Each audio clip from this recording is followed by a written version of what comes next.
celebrate our accomplishments. This is more our academic part where we come together as a group. We have a speaker. I think this is our first time having an actual speaker who isn't me. So we're growing as a group. We're going to introduce Kevin here in just a second. He was giving us being gracious enough to give us his time as he's out in Montana with his son, and they're enjoying all that life has to offer up on the western part of the country. But we won't keep you long.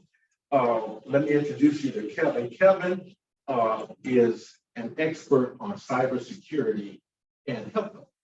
He has written over 12 books involving the things that we were just talking about. You look at, I think he has a bestseller, Hacking for Dummies. If I get it wrong, Kevin, you can correct me. No, that's right. All right, but this is one of the world's experts in cybersecurity. So I'm like, HIPAA is one of those things we all have to be compliant.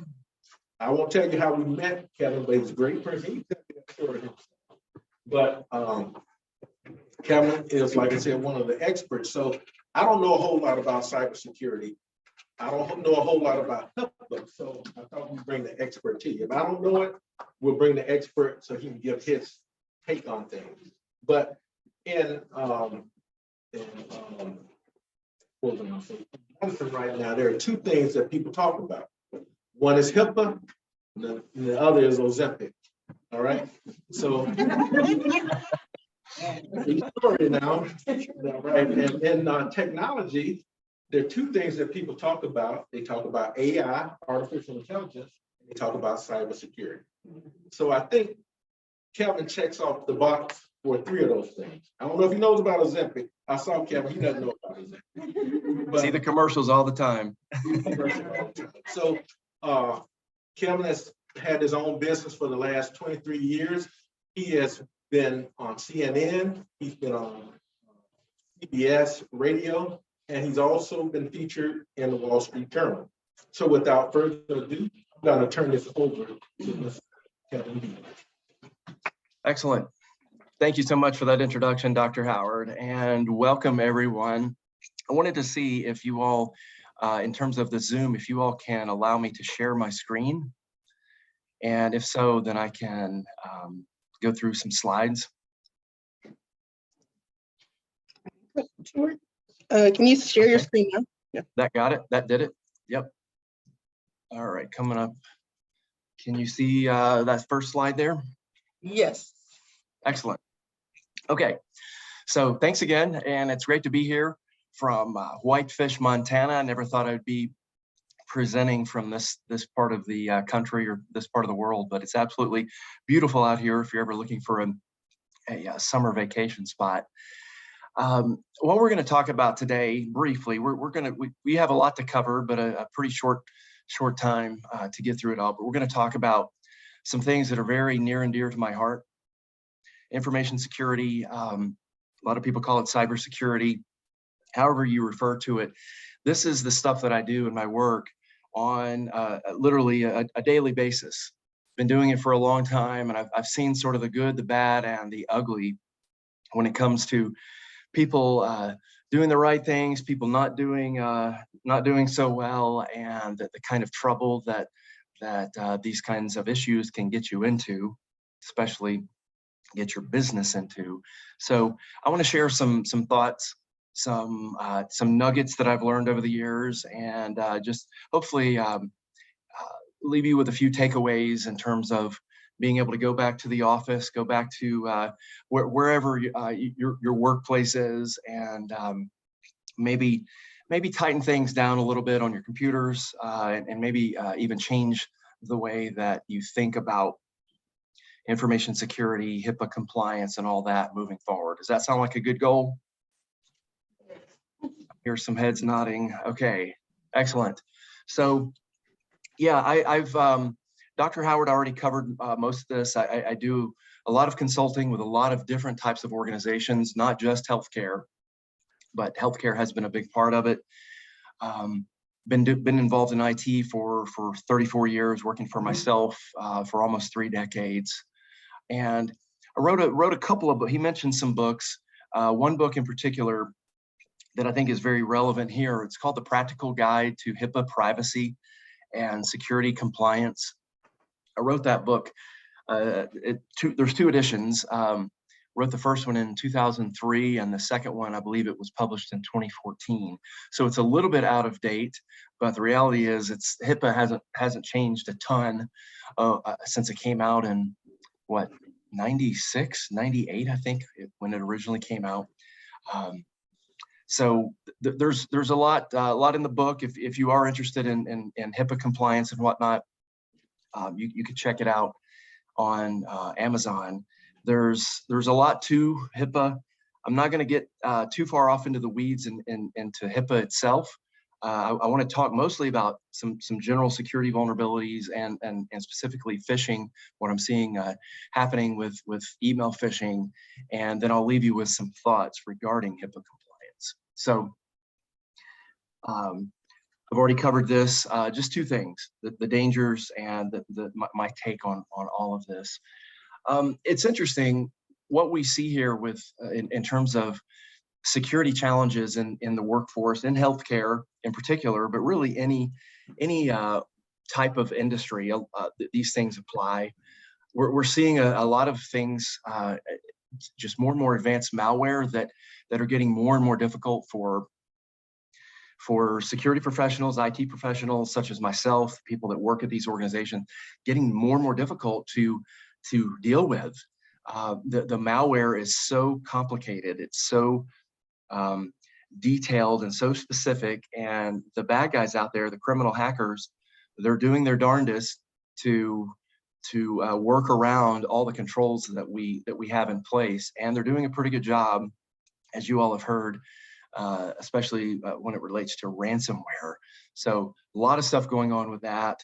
I see in healthcare in particular, shared computer usage tends to be a problem. It's really across the board, but I see it mostly in healthcare, where everyone shares the same computer. There's a lot of times they share the same login, and that creates accountability issues. It creates problems when it comes to forensics investigations if something does happen. See less oversight with this the remote workforce that we now have, especially those of you who work remotely, who are always traveling and on the go to different clinics, maybe even hospitals and wherever you're doing your work. There's just less oversight. There's less control. Everybody's sort of out and about doing their own thing, and not that there's anything wrong with that. It just creates challenges in the context of security. There's more distraction. I don't think I need to elaborate much on that. We're all distracted. We live in an expedient society, and it's, we got to have what we want right now, and we'll do just about anything to get it. And that distraction, that sense of urgency and expediency can be very problematic. I would say there's less of security being on top of users' minds. I see in many cases, especially in the more corporate environment in healthcare, in the larger clinics, hospitals, even insurance companies that I consult with, where there's an assumption that IT and security teams, the technical staff, are handling security. Therefore, the users don't need to worry about their part. They don't need to do anything. And I think that's a dangerous mindset that does lead to a lot of the modern security challenges that we have. And of course, in terms of business, looking at it from a business perspective, there's that expediency factor. Again, more, better, faster, gotta have it now. So some common security weaknesses that I see in healthcare settings. This is a really important slide here, and one of the main things that I want to share with you. And you could literally use this as a checklist to take back to your own office, your own computer systems. These are things that I see over and over and over again that are leading to a lot of the big breaches that we're hearing about in the headlines. So weak passwords. I think we all know about that. We all try to get the use the simplest password that we can, just so we can remember it without having to write it down. But that is problematic. Computers running outdated software, I see that everywhere. Even on the biggest of networks that have the most complicated of systems, and dozens and dozens of people working to keep everything maintained. All it takes is one outdated piece of software to create problems. So when you're on your computer and you see that prompt that so-and-so updates need to be applied, go ahead and apply them as soon as you can. And that's going to help minimize a lot of the challenges that we have in the context of security. I see unsecured phones. That's a big problem, especially people with older phones that don't have encryption enabled and may not even have a password on the phone. If you're running a modern iPhone or Android device, it's probably not an issue. Same with the other item, unencrypted phones and tablets and laptops. Phones and tablets, the older ones, they're typically not encrypted. And if you were to lose the device, that could be an exposure of protected health information, and you just want to be mindful of that. And when it comes to your laptop, if you aren't sure whether your laptop is encrypted, then do what you can. Work with, if you have IT staff, or if you have someone that you can call on, whether it's your a child or a cousin or whomever, to say, hey, is my laptop encrypted? On Windows systems, you can run BitLocker, comes for free with Windows. Mac OS, it's called File Vault. And you just want to make sure that encryption is enabled.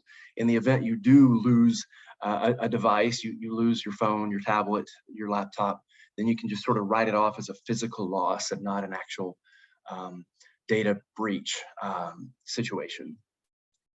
I see unprotected files everywhere across networks, especially in larger environments that actually have multiple computers with networks connected and whatnot.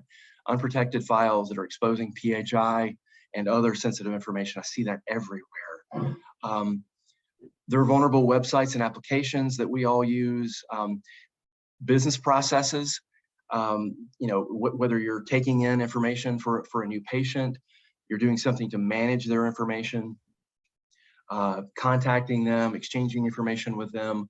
I see a lot of weak business processes that can expose protected health information, and that's problematic as well. Gullible users, this is a problem.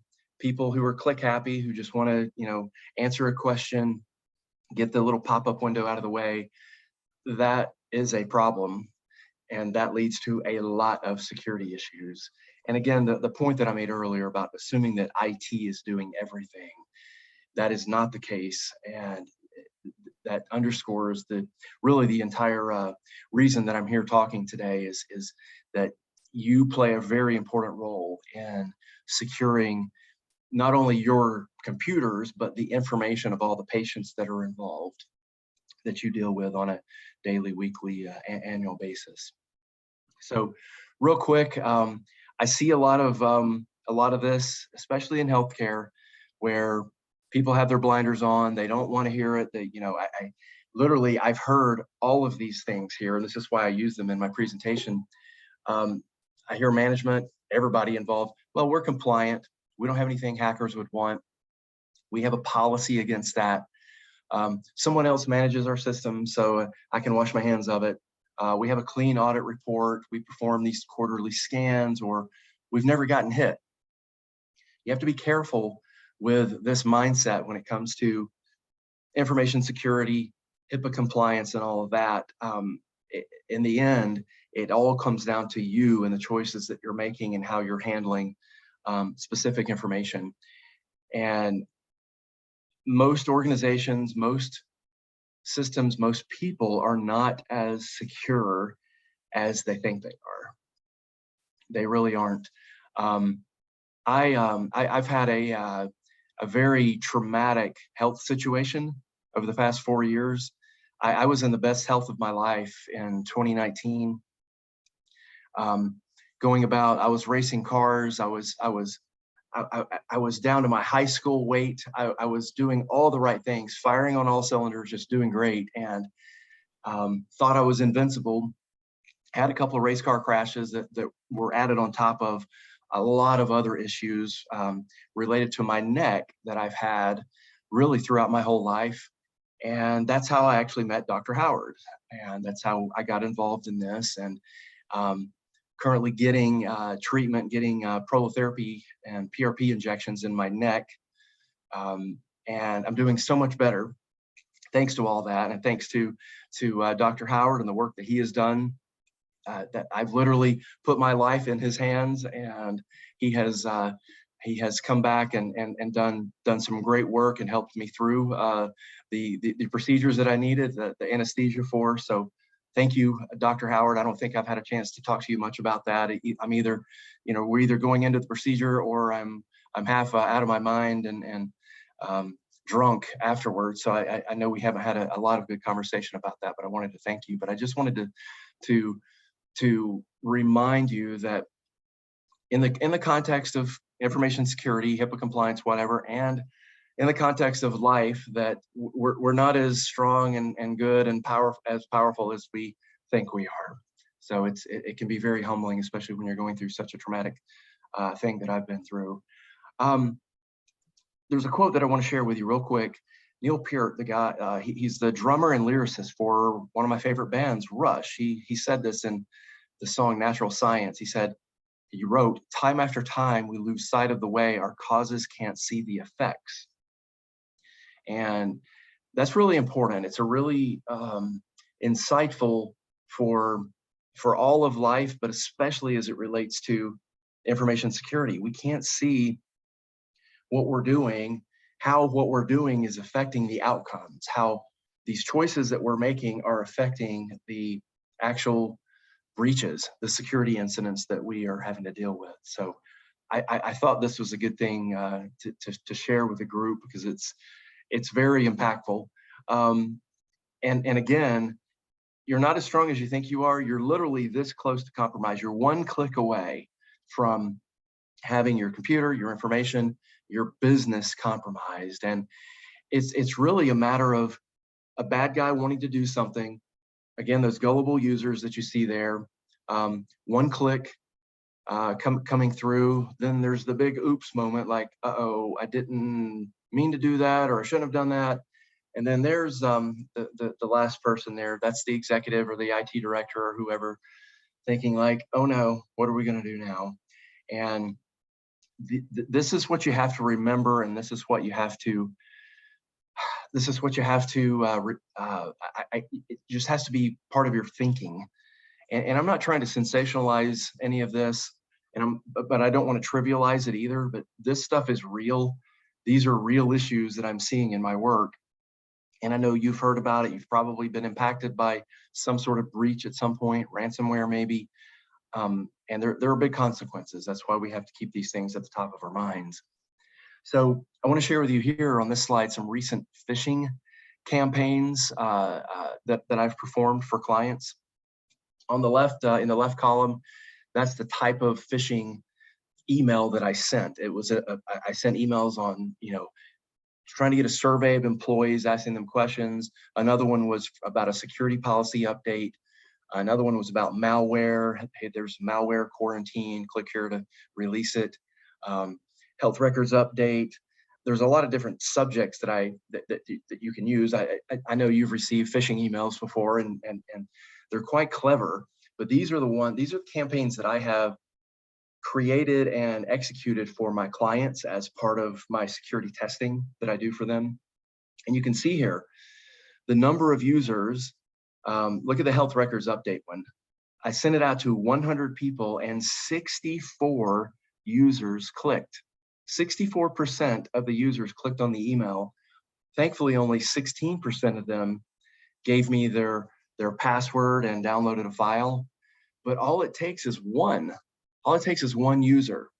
But if you have 64% of people clicking, 16% of people literally providing passwords and downloading files and doing all of that, that's problematic. And I see this across the board. This is not just healthcare. It's every possible industry you can imagine. And this is why we keep getting hit. The we can have all the technology in the world, we can have all the policies in the world, but as long as people keep doing these things, we're going to keep getting hit and we're going to keep experiencing problems. And once the bad guys get in, they have full control of your system. Here, this is a screenshot that I wanted to share with you. I thought this was very insightful.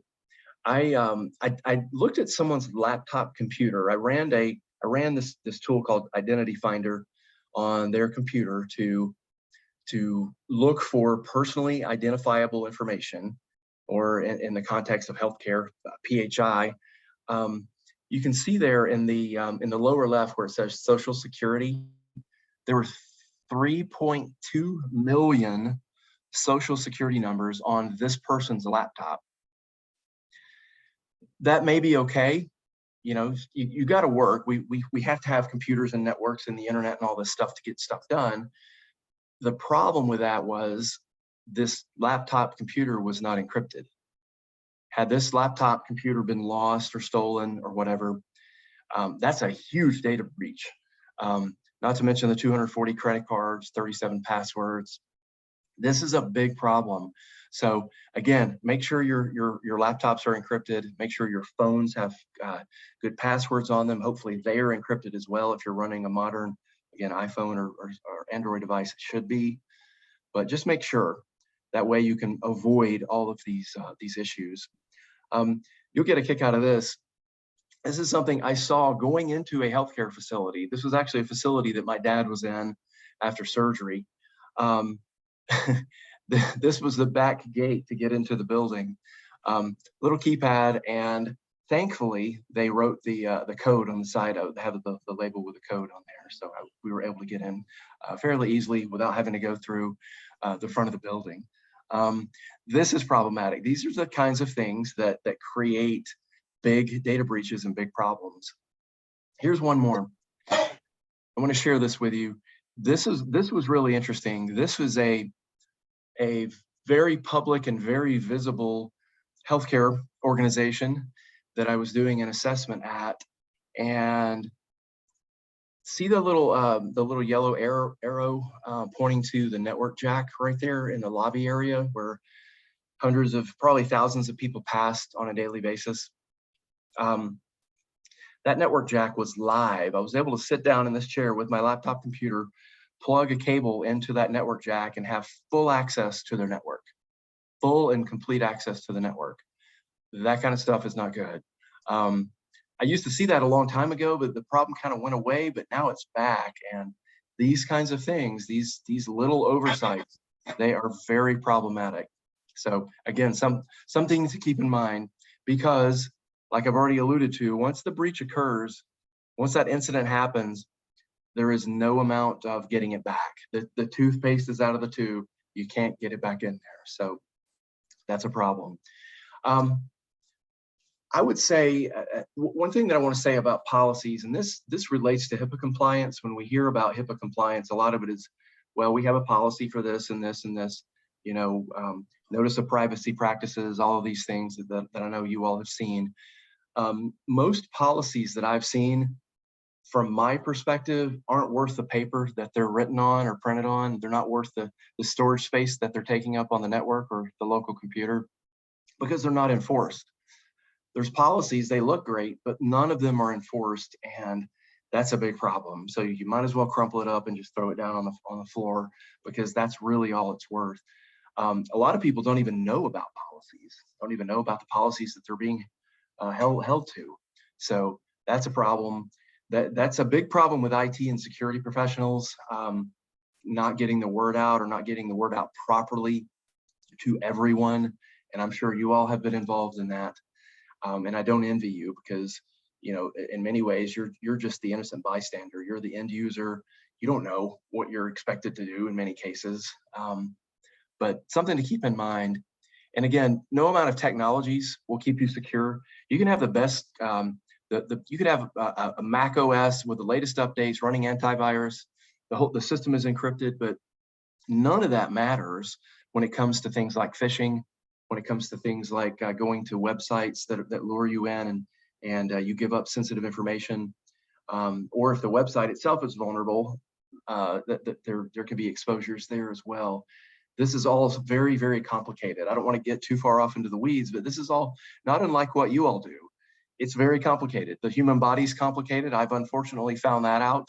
I didn't realize the neck, all these neck structures were as complicated as they could be, but man, they really are. Well, the same thing goes for your computer, your software, the network, and all of the internet and all of that stuff that you're using. So as we start to wind things down here, I just want to share with you that you have to be prepared and expect the worst case scenario. Expect that milk to spill. There's a quote that I was saying that I heard a long time ago. If you're going to be prepared, you're going to be successful in business, you got to expect that milk to spill. Expect it to go everywhere. And then when it does, you have a plan to respond, hopefully respond rather than react. Because responding is a much better approach than reacting because you're going crazy. You don't know what to do.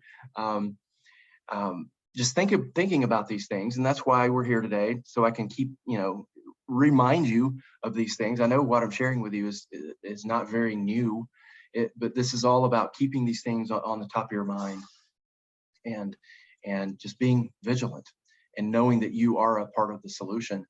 If you do work with some IT staff, if you have an IT team, if you have someone who helps you, I know most of you probably work for yourselves or in a smaller clinic setting. These are some questions that you can ask IT or just ponder yourself. How is our environment secured? What are you doing to secure our computers, our protected health information, our network, our internet access, all of that?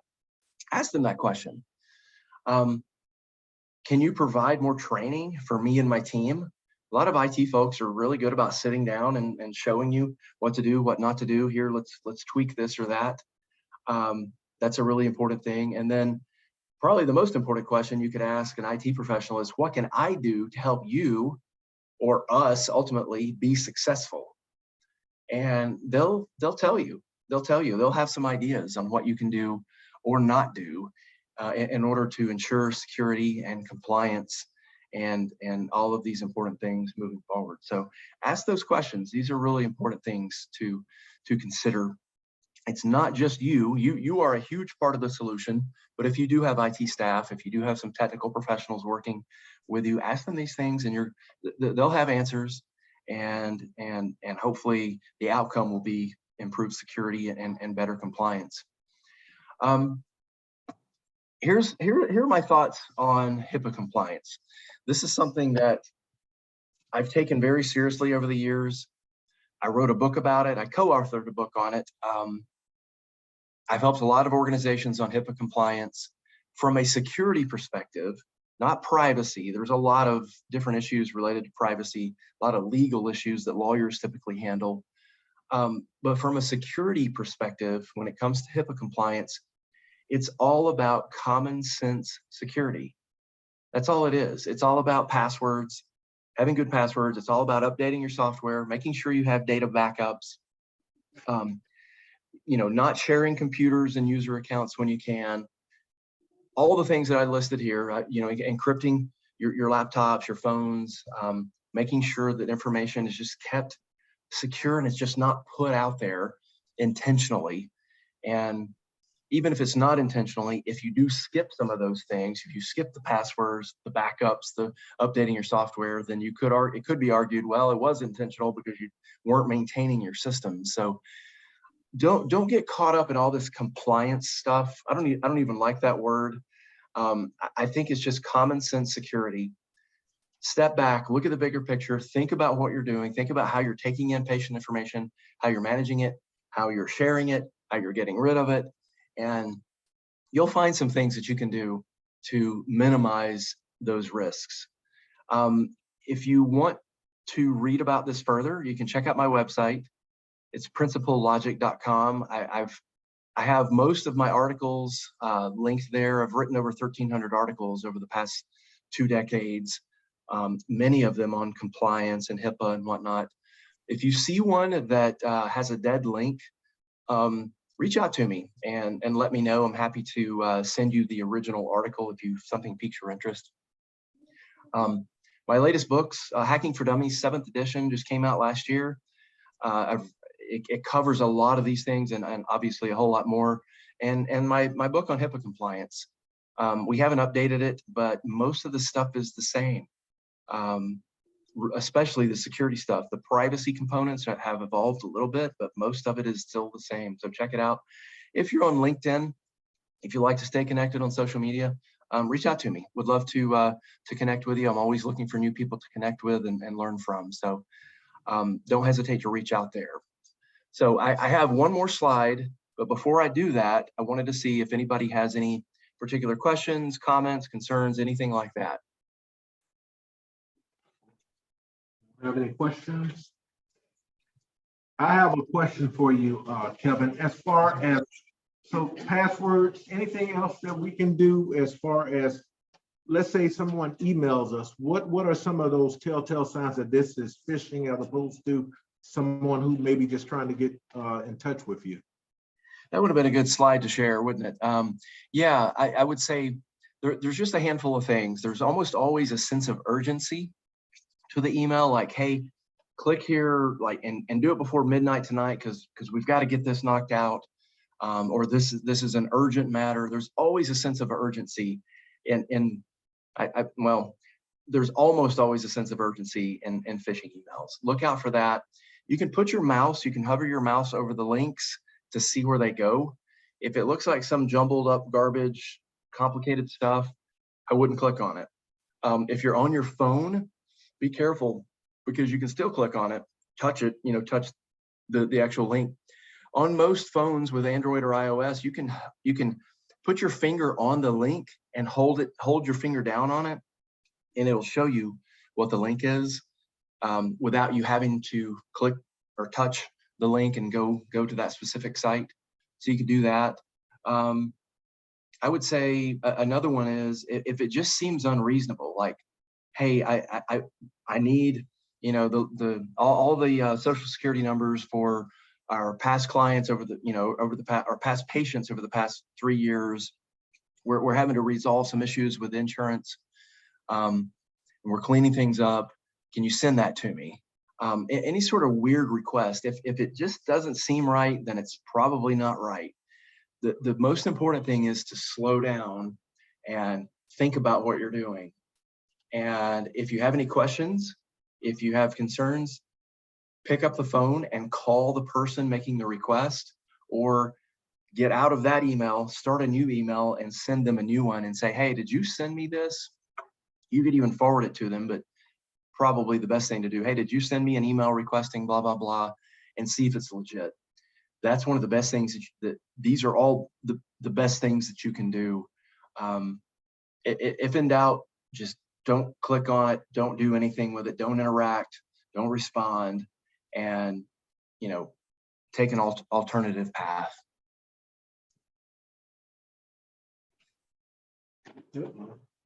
Go out. Kevin? I think he may have, but I think he covered the gist. Hopefully we'll come back up in a minute. But I thought it was very good because there he is. Are you there? We are here. Okay. I must have dropped off. There for a moment. Sorry about that.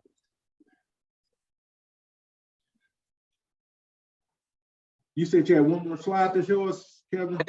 I do. I'll leave you with this.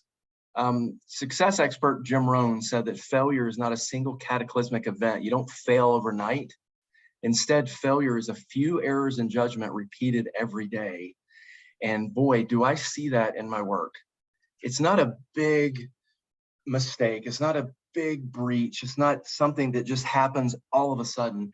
It's just a little bit of bad choices, mistakes, going down the wrong path, day after day after day. It's not unlike our own personal health. It's not unlike, investing in the stock market. It's that little bit that adds up every day. It can add up to be a positive thing, or it can add up to be a negative thing. And the security challenges that you face are no different than what anybody else has ever faced. They're not unique.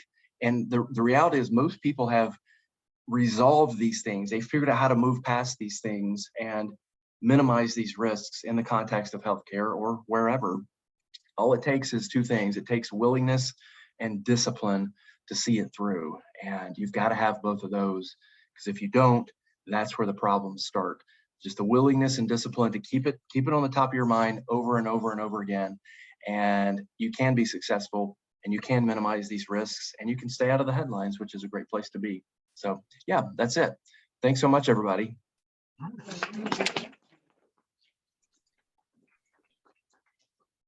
right, we really appreciate you, Kevin. Kevin took the time. When I first talked to him, he didn't know the date. So Kevin is based in Atlanta. So we were expecting him to be here today, but